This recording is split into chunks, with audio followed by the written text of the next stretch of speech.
በአርሲ የፈሰሰው ደም በአርሲ የፈሰሰው ደም በአርሲ የፈሰሰው ደም ቤት ያንኳኩ አልወጣችሁም እዚህ ናችሁ እያሉ ቤት ያንኳኩ አልወጣችሁም እዚህ ናችሁ እያሉ ስለሆነ ስጋታችን ከፍ ብሏል ሲሉ ኢትዮጵያውያን ገለጹ። ለሃይማኖቴ አንገቴን እሰጣለሁ ለሃይማኖቴ አንገቴን እሰጣለሁ ሕይወቴን እሰጣለሁ።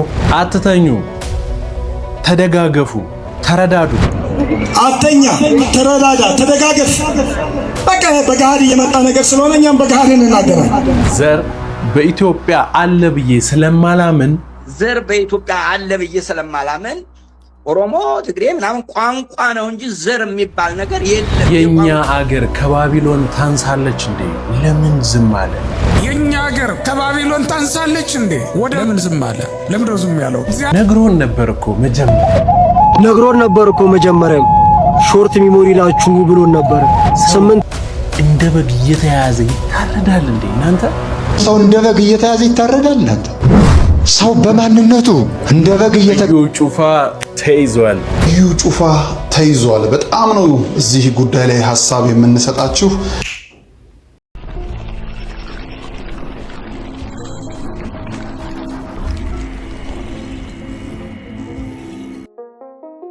ሰላምና ጤና ፍቅርና በረከት አንድ ላይ አድርጎ ያድልልን። ውድ የተከበራችሁና የተወደዳችሁ የክርስቶስ ቤተሰቦች እንዲሁም የግዕዝ ሚዲያ ቤተሰቦቼ እንደምን ሰንብታችሁልኛል? እንደምን አላችሁ? እንዴትስ ቆያችሁ? ሊቀ መላእክ ቅዱስ ሚካኤል እንዴት አለፈ? እናንተ ጋር የምታሳለፉም ወደፊት ቀን እንዳላችሁ አውቃለሁ።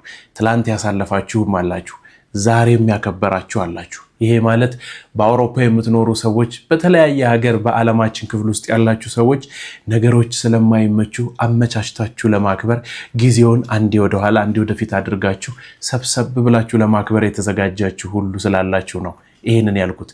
እንኳን ለሊቀ መላእክ ለቅዱስ ሚካኤል ክብረ በዓል ዓመታዊ በሰላምና በፍቅር አደረሰን።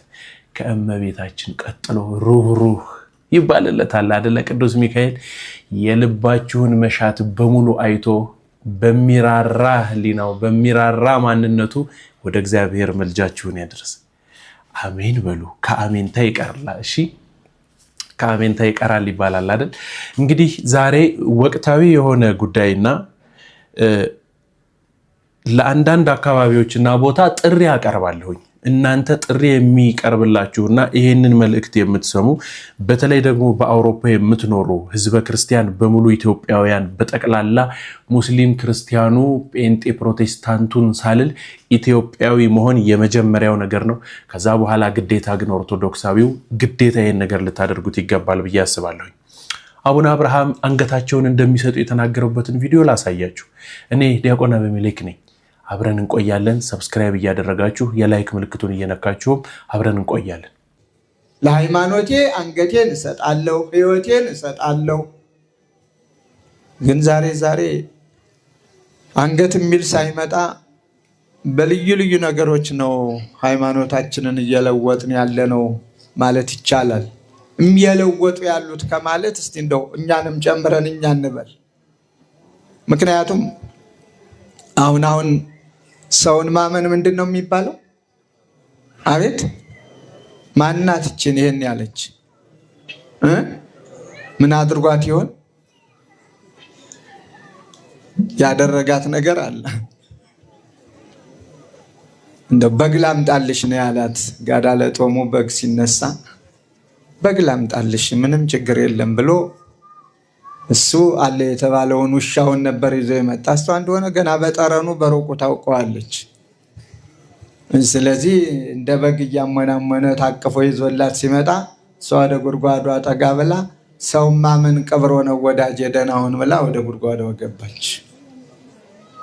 ስለዚህ አሁን በእምነቴ ጸንቻለሁ፣ በእምነቴ ከማንም ጋር አልደራደርም፣ እስከ መጨረሻው ድረስ እንደ አባቶቼ እኖራለሁ ብሎ የመጨረሻውን ማለፊያ ሳያዩ እንዲነኝ ማለቱም ትርጉም የለሽ እየሆነ በብዙዎቹ እያየ ነው ስለሆነ ነው።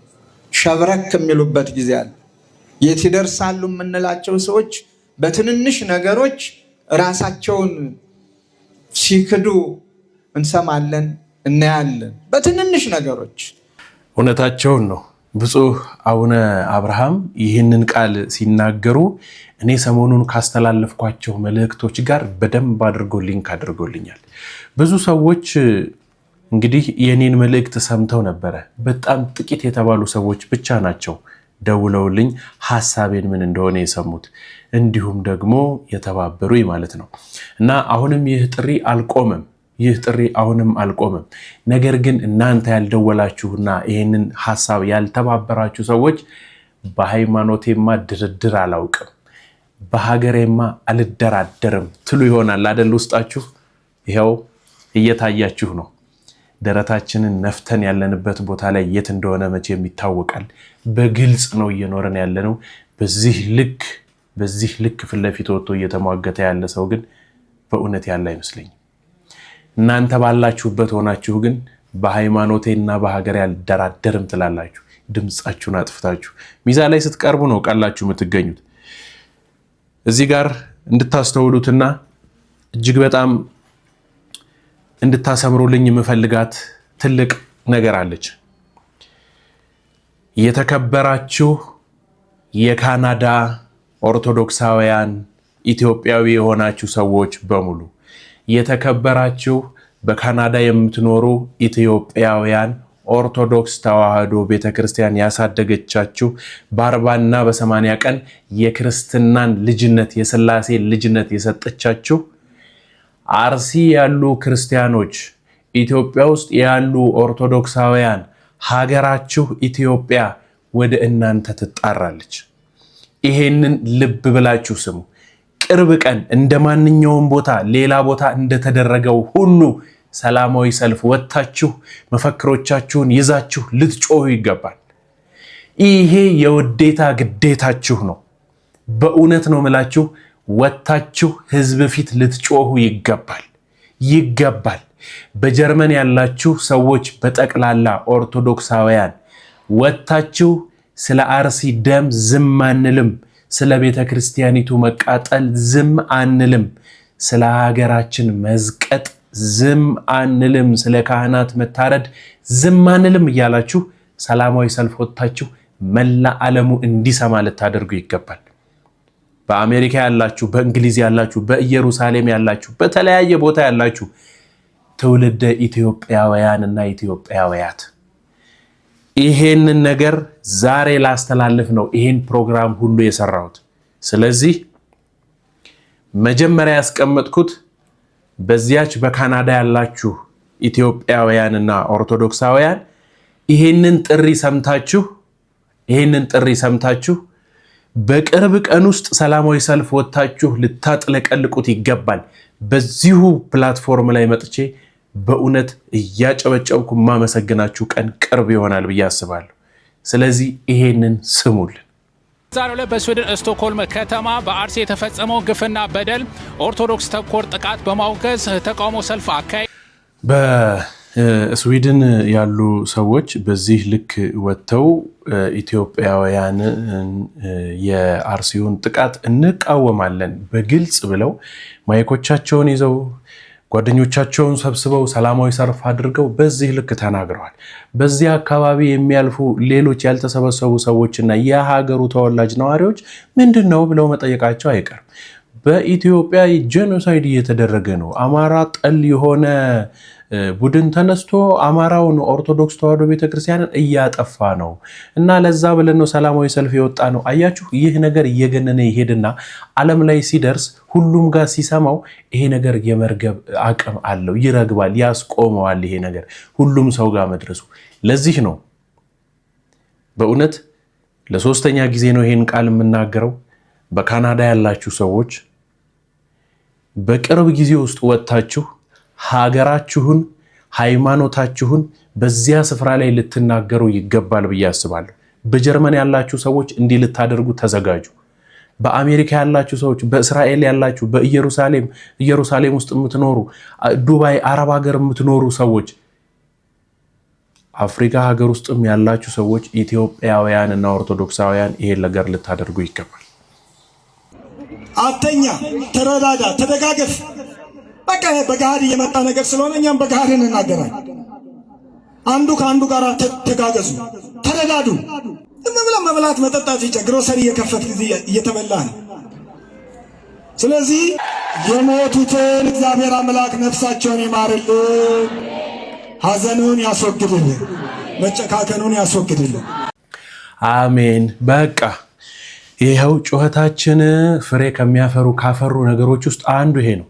መደጋገፍን ያለብን፣ መረዳዳትን ያለብን፣ አንድ መሆን ያለብን። ያለበለዛ ግን አሁንም ይሄ ነገር አይቆምም።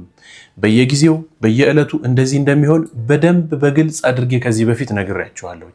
እነዚህን መልእክቶች እንደው በጥቂቱ ዝም ብዬ ያስቀመጥኳቸው ነገሮች ነበሩና እንደው ባነብላችሁና ብታውቁት ደስ ይለኝ ነበር።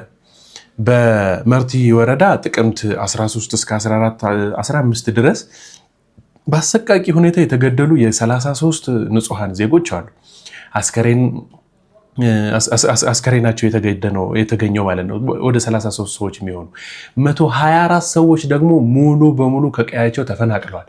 በጉና ወረዳ ሄቹሌ፣ ናኖ ጃዊ እስከ 50 የሚደርሱ ንጹሃን የተገደሉ ሲሆን ቁጥራቸውም ደግሞ ከ300 የሚደርሱ ክርስቲያኖች አምልጠው ከዚያ ቦታ ላይ ተፈናቅለው ወጥተዋል። እለት እለት ነው የሚሆነው። ባሳኮ ወረዳ ያቺ ጠለታ ቀበሌ በምትባል ቦታ ላይ የአካባቢው ማህበረሰብ መጠለያ የሆነውን ታውቁታላችሁ። 101 ዓመት የሆነው ቅርስ ከሆነ ይሄ በእውነት የሆነውን ቅዱስ ገብርኤል ቤተክርስቲያንን ደግሞ አሁን እየጮህን ባለንበት ጊዜ ነው እልም ብሎ የተቃጠለው።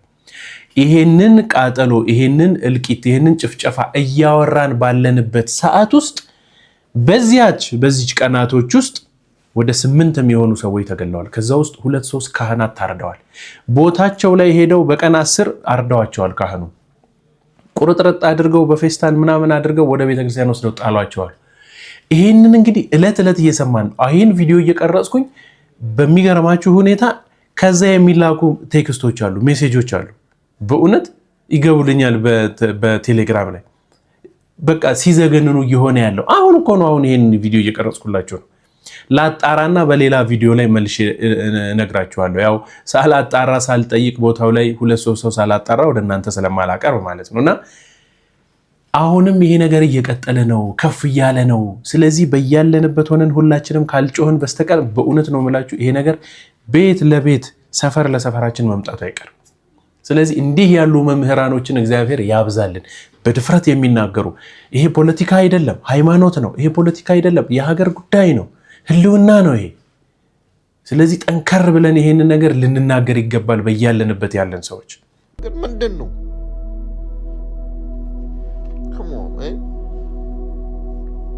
ለምንድን ነው ሰው እንዲያወራ የምታደርጉት? ግዴታ ለጠቀማችሁ አረብናታችሁ እንዴ? ሌላ ነገር እኮ መደረግ ይችላል አይደል እንዴ? ለምንድን ነው ምስኪን የሚገለው? ለምንድን ነው አርፎ የተቀመጠው ሰው መገለው? እንዴ መሳሪያ ያዙን ጉልበተኛው እንኮ ግደል እኮ ነው። ምንም አላልኩም አይደል እንዴ? ምስኪን አርፎ ቤት ወይም ቤተክርስቲያን የተቀመጠ ምስኪን መግደል ማለት ምን ማለት ነው ላንተ? እንዴ ጉልበት የምታሳየው ጉልበት ለሌላ የሌለው ላይ ነው እንዴ አንተ?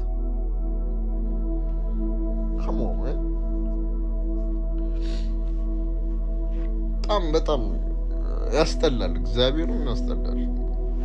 አረብ ኪዳነ ምሕረት እግዚአብሔርን ተውን በቃ። እንዴ እኛ ፖለቲካ ማናቀሶች አለን እኮ አይደል እንዴ? ሁሉም በየሀገሩ በግል እንደዚች በቃ በቲክቶክ ትንሽዬ ጩኸት ይጮሃል። ጥሩ ነው። እኔ ይህን ነገር በደንብ ነው የምደግፈው። ያልጮኋችሁ ሰዎች ግን አሁንም ብትጮሁ ጥሩ ነው። መቼም እንደሚታወቀው እኔም እንደማውቀው ቅድስት ቤተክርስቲያንም እንደምትነግረን መጽሐፍ ቅዱስም ደግሞ እንደሚያስተምረን ዘር የሚባል ነገር የለም።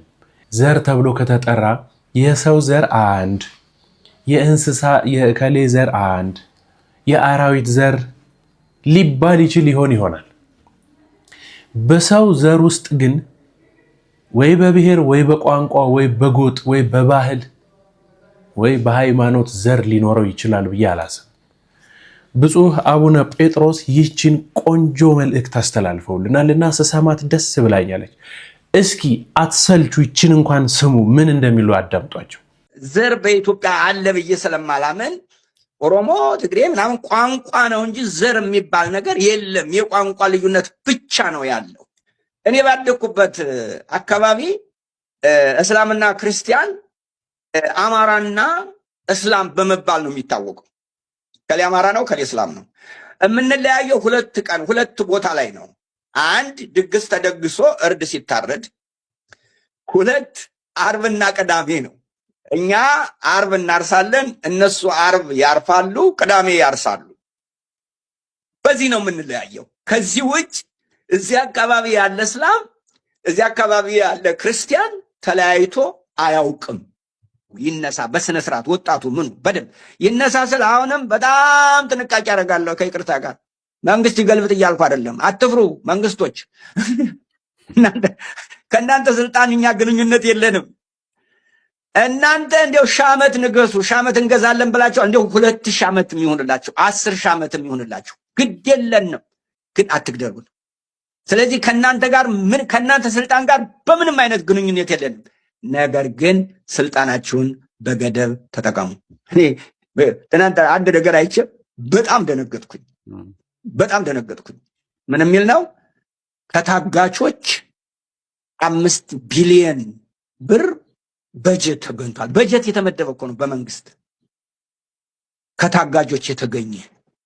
የት ነው ሪፖርት? የማን ሪፖርት ነበር ያለው?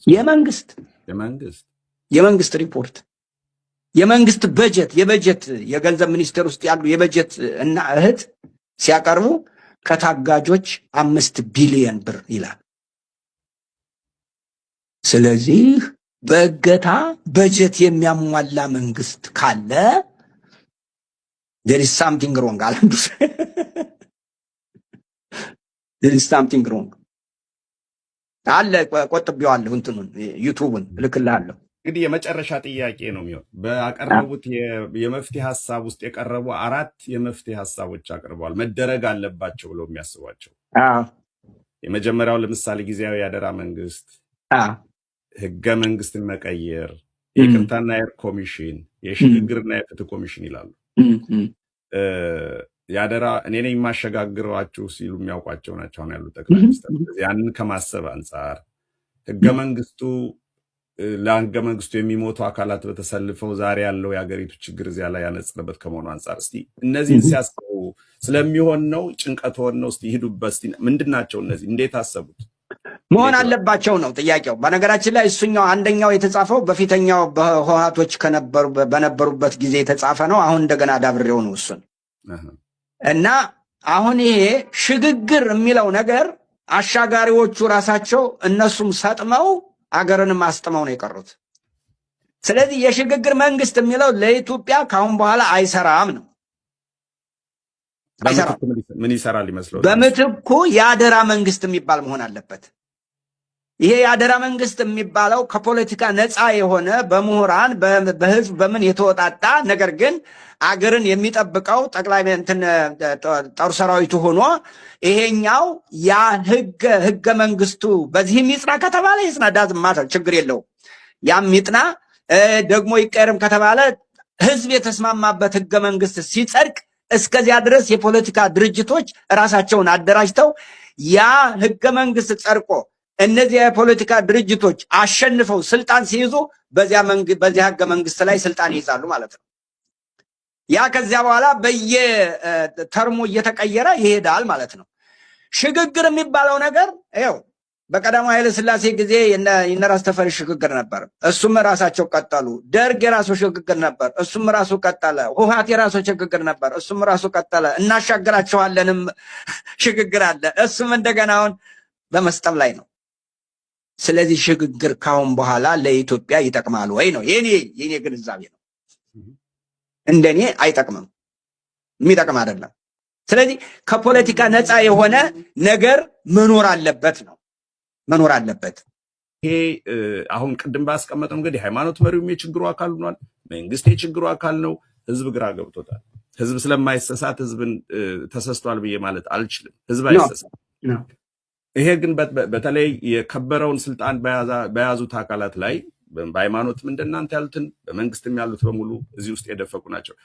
ከፍ ያለ አስተሳሰብ እንዴት እንሂድ የመጨረሻ ጥያቄ ነው። የብርሃን መንገድ እንዴት ነው ሊመጣ የሚችለው? እግዚአብሔርን አማክለን ከመሄድ ይሄን ልለው እችላለሁ ባጭሩ። እዚያ ላይ ግን እስቲ ይምሩ። ምን እናደርግ?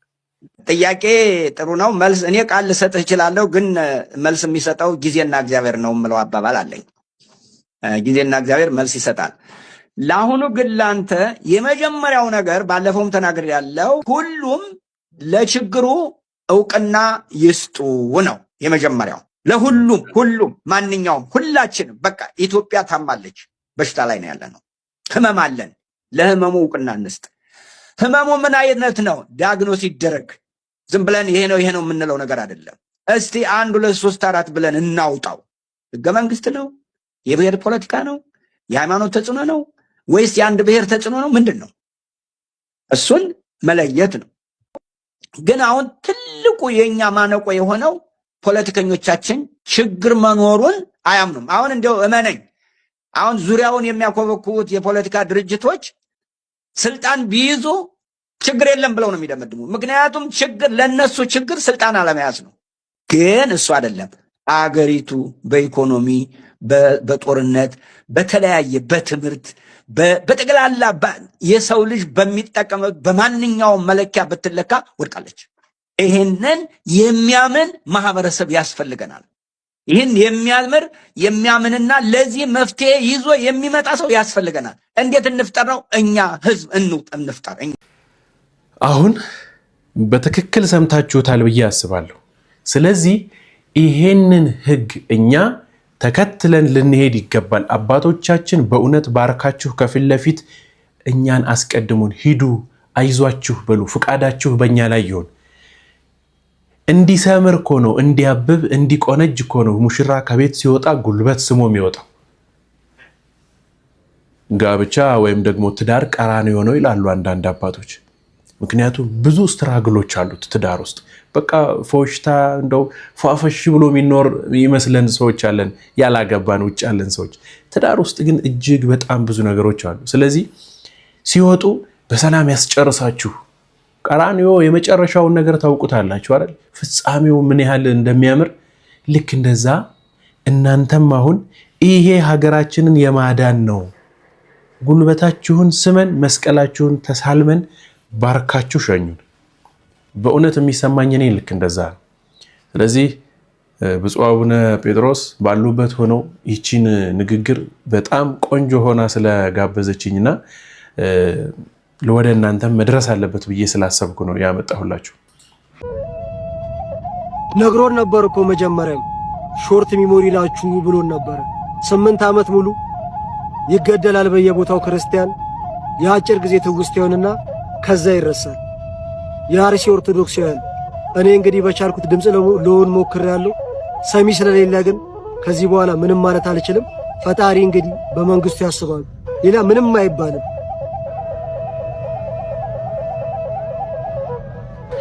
አዎ በደንብ እየተነገረን ነው የተገደልነው። እየነገሩን እያሳዩን ነው የፈለጉትን ያደረጉት። በእኛ ይብሳል ያሉ ቀን ታስታውሳላችሁ? መግደል በእኛ ይብሳል። አስታዋሳችሁት? አዎ እንደተባለው ነው። ሁሉንም ተብለናል፣ ተገድለናልም። የገደልነውን እየረሳችሁት ሾርት ሜሞሪ ትሆናላችሁም ተብለናል። ለዛ ነው ትላንትን ረስተን ዛሬም የቆምን የመሰለን አይደል? አዎ ግን ደግሞ በዚህ ሁሉ ውስጥ እግዚአብሔር አይተወንም። በዚህ ሁሉ ውስጥ እግዚአብሔር አይተወንም። እግዚአብሔር ፍጥረቱን የሚተው አምላክ አይደለም። እናት ልጇን እንደማትረሳ ሁሉ እግዚአብሔር እኛን አይረሳንም። እንስሳ ልጆቻቸውን በሰዓት እንደሚያጠቡ ሁሉ አራዊትም ልክ እንደዚሁ፣ አእዋፋትም በጠቅላላ ጫጩቶቻቸውን ምግብ እያመጡ በየሰከንድ ደቂቃ ውስጥ እንደሚመግቧቸው ሁሉ እግዚአብሔር እኛን አይረሳንም።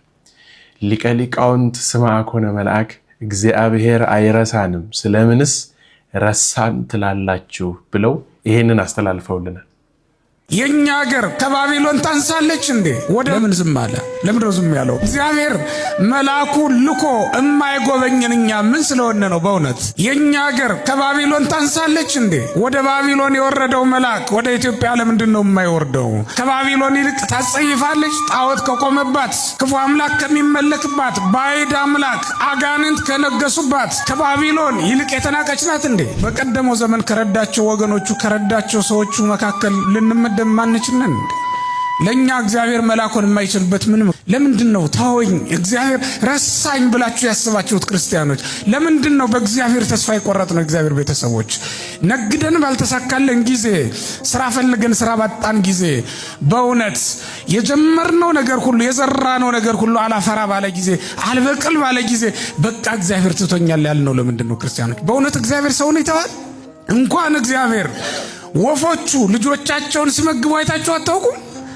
እንኳን እግዚአብሔር እንስሳት ጥጆቻቸውን ላሞች ጥጆቻቸውን ሊያጠቧቸው እንደሚጓጉ እንደሚፈልጉ አታውቁም እንደ ክርስቲያኖች እናውቅ የለም እንደኛ እንዲህ ከሆነ ላም ጥጃዋን የምትወድ ከሆነ ወፎችም ግልገሎቻቸውን የሚወዱ ከሆነ ማንኛውም ፍጥረት ለወለደው የሚራራ ከሆነ የማይጨክን ከሆነ ክርስቲያኖች እግዚአብሔር በሰራው ስራ ላይ እግዚአብሔር በፈጠረው ፍጥረት ላይ እግዚአብሔር በወለደን ልጆቹ ላይ እግዚአብሔር በጥምቀት ልጆቹ ባደረገን ላይ እግዚአብሔር በደሙ በገዛን በእኛ ላይ ይጨክናል እኛን ይዘነጋል ብላችሁ እንዴት አስባችሁ እግዚአብሔር ቤተሰቦች ይችላል እግዚአብሔር ይህን ማድረግ ይሄ እግዚአብሔር ባህሪ አይደለም ከልባችሁ አውጡት ክርስቲያኖች እግዚአብሔር ይተወኛል ብላችሁ ያስባችሁ እግዚአብሔር ረስቶኛል ብላችሁ ይሄ ለእግዚአብሔር ባህሪ የሚስማማ ወቀሳ አይደለም አታስቡት ክርስቲያኖች አታስቡት እንደዚህ አይደለም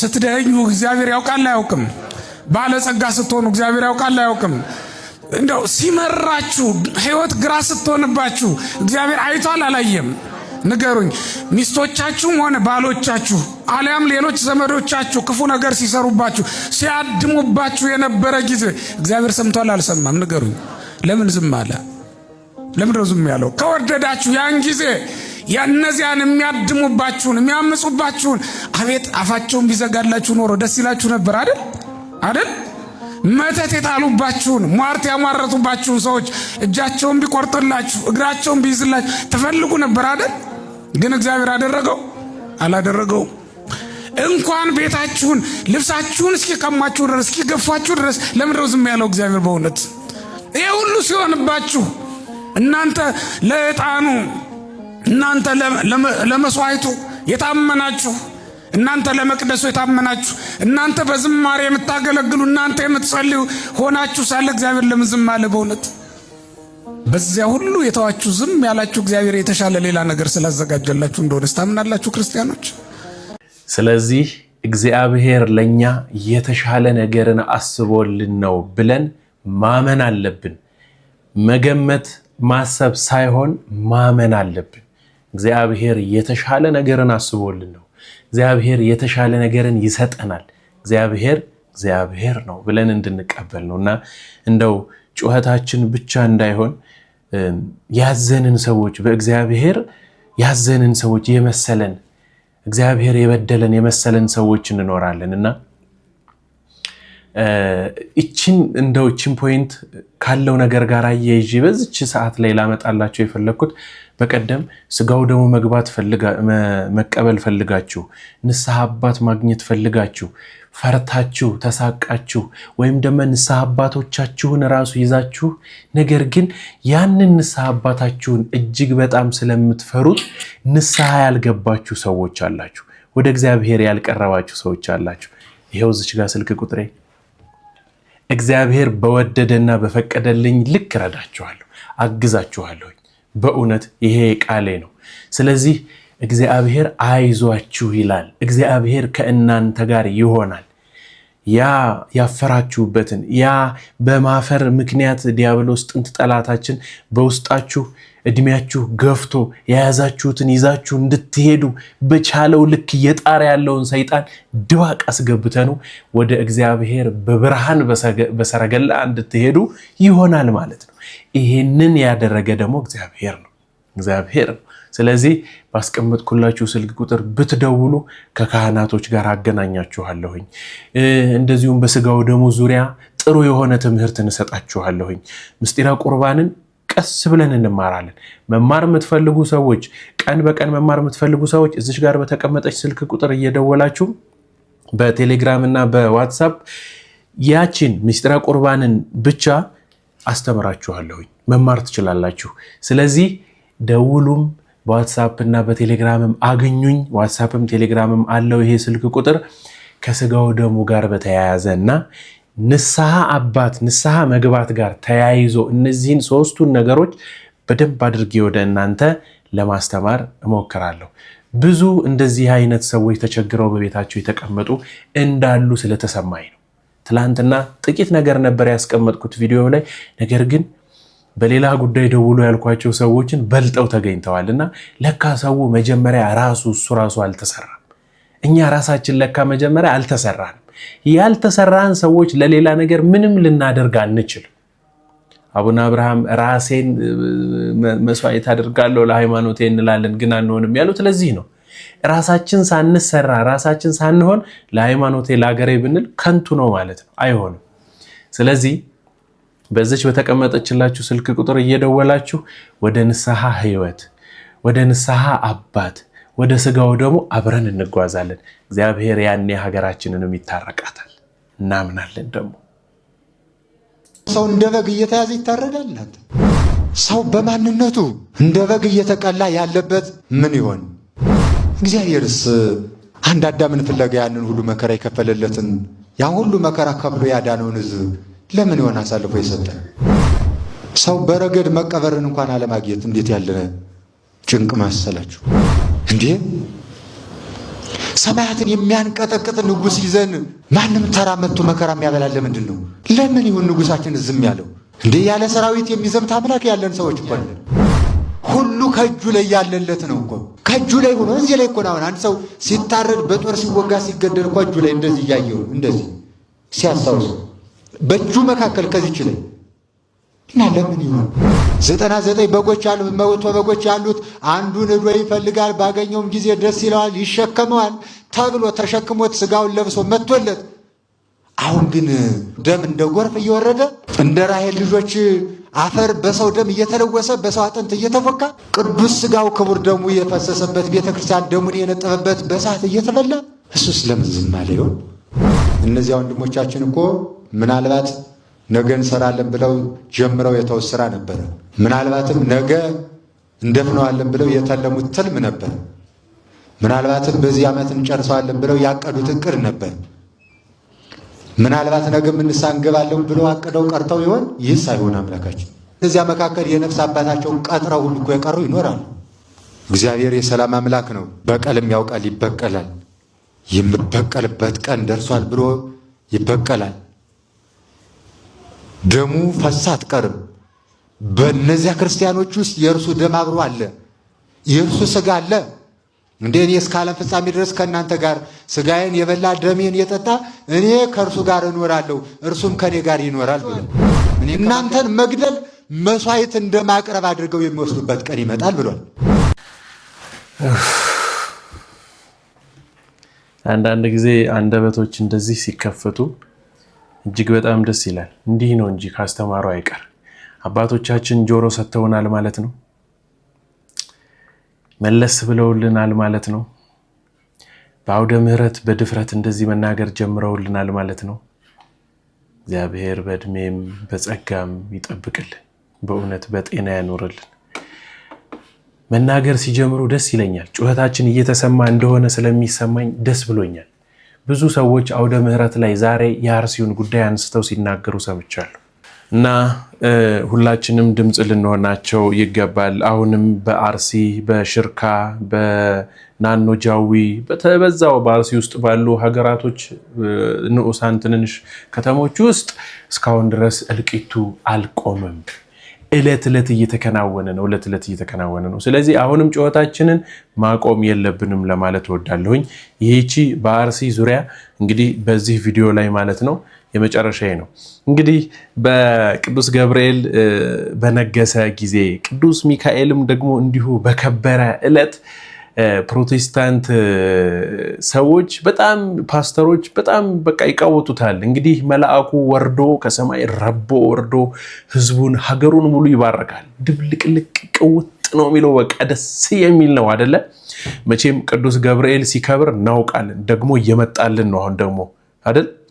ሐምሌ ገብርኤል ሲመጣ ምድር ነው የምትንቀጠቀጠው እኮ በእውነት አሁን እስኪ ቅዱስ ሚካኤል በየቦታችሁ እንዴት ሆኖ እንደከበረ እንዴት ሆኖ እንደነገሰ አይታችሁታል? ኢትዮጵያ ውስጥ ያላችሁ ሰዎች እንዴት ድብልቅልቅ ብሎ በቃ ጥምቀት እኮ ነው የሚመስለው። ጥምቀተ ባህር እጅግ በጣም ነው ደስ የሚለው። መቼም በትልልቅ ከተሞች ለምሳሌ በባህር ዳር፣ በሐዋሳ፣ በድሬ ወደ ሐረር ያሉ የቅዱስ ሚካኤል ቤተክርስቲያናት እንዴት እንደከበሩ አስተውሉ። አሁን ደግሞ ቅዱስ ገብርኤል አለ። በሐዋሳ ያለው ቅዱስ ገብርኤል ድብልቅልቅ ነው የሚለው። ክረምትን ደግሞ ሐዋሳ ነው። ታህሳስን ነው መሰለኝ ቁልቢ አይደል? ድብልቅልቅ። ከዛ የማይጥማቸው ሰዎች አሉ፣ ምንም የማይጥማቸው በዚህ ነገር ላይ በቃ ቅዱስ ገብርኤል ቤተክርስቲያን። አሁን ሐዋሳ ገብርኤል አካባቢ ነው የዛ አብ ይጣዳል ወልድ ይበላል መንፈስ ቅዱስ ይገነፍላል ያለው ሰውዬ ፓስተር ዮናታን የሚባለው ሰውዬ አንድ 5 ዓመት የምትሆን ደግሞ አጀንዳ ይዞ መጥቷል። መቼም አንድ 5 ዓመት ይቆይና ደግሞ እንደዛ ያልኩት አምልጦኝ ነው ይቅርታ ሚላት ቀን ትመጣለች በእርግጠኝነት።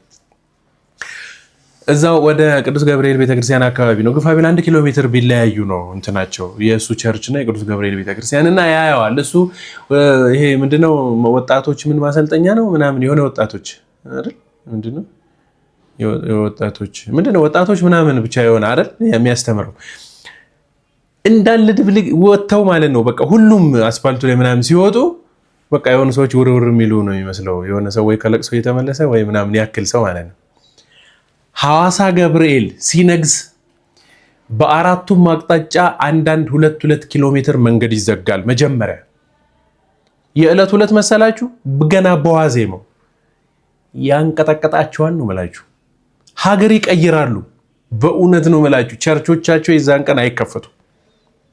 እዩ ጩፋን ተውት። ስም አጠራሩ አይታወቅም። አለ እንደ እስኪባል እዚህ ሀገር ፕሮቴስታንት አለ እንደ እስኪባል ድረስ ድብልቅልቅ የሚለውና ሰሞኑን እዩ የሆነች ነገር ተካፍቶ ነበረና ቆንጆ አድርጎ ወንድማችን አቅርቦታል። ቆይ እንትኗን ቪዲዮዋን ላሳያችሁ። መጀመሪያ እዩ ጩፋ ተይዟል። በጣም ነው እዚህ ጉዳይ ላይ ሐሳብ የምንሰጣችሁ። እንዴት ተያዘ የሚለው ጉዳይ ላይ በቀጥታ ልግባ። እንግዲህ በጣም በሚያስገርምና በሚያስደንቅ መልኩ እዩ ጩፋ እንግዲህ ሰኔ ሚካኤል፣ እንደዚሁ ሐምሌ ገብርኤል፣ ህዳር እንደዚሁ ሚካኤል፣ ታህሳስ ገብርኤል ሲመጣ ከዮናታን ጋር ያስለፈልፋቸዋል። የምታውቁት ነው። ሁሌ እንደለፈለፉ ነው። ገብርኤል ምንድነው ሚካኤል ምንድነው የሚሉትን ነገሮች እያሉ ይለፈልፋሉ። ሐሳብ ያለቀበት ይመስላል። አሁን ደግሞ ሰኔ ሚካኤልን ልክ እንዳለፈ በሁለተኛው ቀን ሰኔ 14 የኔ ቀን ነው እያለ ነው። እንኳን ሆነልህ በጣም በሚያስገርም መልኩ። ግን ከዚህ በፊት ምን ሲል ነበረ? ወሩ ሙሉ የኢየሱስ ነው፣ የገብርኤል የለም፣ የማርያም የለም ሲለን ነበረ። ዛሬ ግን እሱ መጥቶ ምን ብሏል? ቀኑ የኔ ነው ሲል ነበረ። እኛ ምንድነው እሱ ያልነው የገብርኤል ነው ብለን የተቃወመውን የኔ ነው ብሏል። በቆማጣ ቤት አንዲት ጣት ብርቅ ናት ይላሉ አበውና በጣም ያስገረመኝ ምንድናት እሷ አንድ ፒኤችዲ ያዙ ይልቀቁኝ ለያዥ ለገናሽ ያስቸገረበት ሀገር ውስጥ የተመረቀ የለም ወይ? ያስመረቀ ተቋም ራሱ እንደዚህ አልፎከረም። በጣም በሚገርምና በሚያስደንቅ መልኩ እስቲ እዩ ጩፋ ምንድን ነበር ያለው? ሰምተን እንመለስ። ከፊታችን ሰኔ 14 ዕለተ እሁድ 2018 ዓመተ ምህረት ማለት በአገር ውስጥና ከሀገር ውጭ የምትገኙ ወዳጆቼ ከኔ ጋር ሰኔ 14 2018 ዓመተ ምህረት በአዲስ አበባ ክራይስት አርሚ ኢንተርናሽናል ቤተክርስቲያን ውስጥ በአካል ተገኝታችሁ በትምህርት ቤት ስነ መለኮት በመማር ቆይቼ አሁን የምመረቅበት ጊዜ ደርሶ ከፊታችን ሰኔ 14 ዕለተ እሁድ እመረቃለሁኝ ማለት ነው። እዩ ጩፋ እንግዲህ በጣም በሚያስገርም መልኩ ይሄንን ብሏልና ከዚህ በፊት አልተመረቀም። እንግዲህ በጣም ያስደንቃል። በሀገራችን የአንድ የተመረቀ ግለሰብ ሳይሆን ብዙ ሺህ ተማሪዎችን ያስመረቀ ተቋም ራሱ እንደዚህ ከበሮ አይመታም፣ ድቤ አይመታም። በጣም የሚያስደንቅና የሚያስገርም ነው። እሱ ብቻ ሳይሆን አስገራሚ እናንተ ወይኔ መድኃኔዓለም በስነ መለኮት እንዴ እዩ ጩፋ ረጅም ዓመት አገልግሎት ላይ አልነበር እንዴ? እኔ ግራ ገባኝ። ምንድነው ማለት ምን መቼ ነው ታዲያ እያስተማረ የነበረው? ምን እስካሁን ድረስ ያስተምር የነበረው ታዲያ የት ምንድነው? በፈለጣ ነበረ። መድኃኒዓለም ይሄ እኮ የሚገርም እኮ ነው እናንተ። ገና አሁን ነው እንግዲህ ሁላችሁ እየተመረቀ ያለው ተምሮ ደግሞ ደረቱን ገልብጦ በቃ የኔ ቀን ነው የተመረቅኩበት ቀን ነውና አክብሩልኝ ምናምን ሊል ነው ማለት ነው። አይ ዝቅጠት ነው ዝቅጥ ያለ ነገር።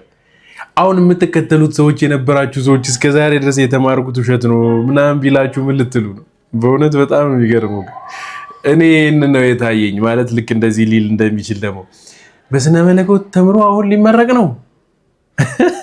ኧረ ቀልድ መሰለኝ ግን ወይ መድኃኒዓለም።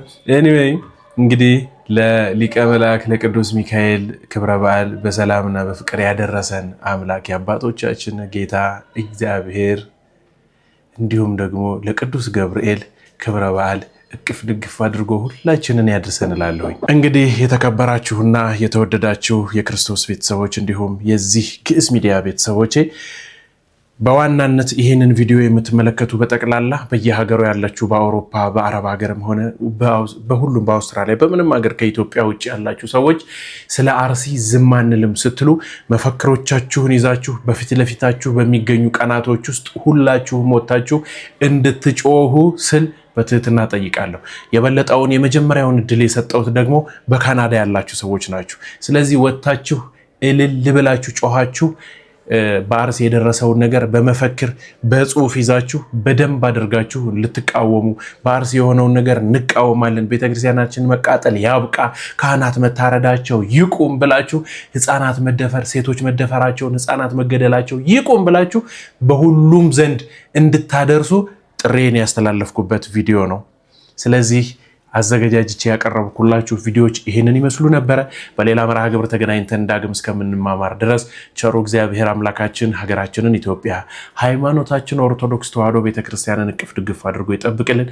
ስብሐት ለእግዚአብሔር። ሰላም ቆዩኝ። ቻው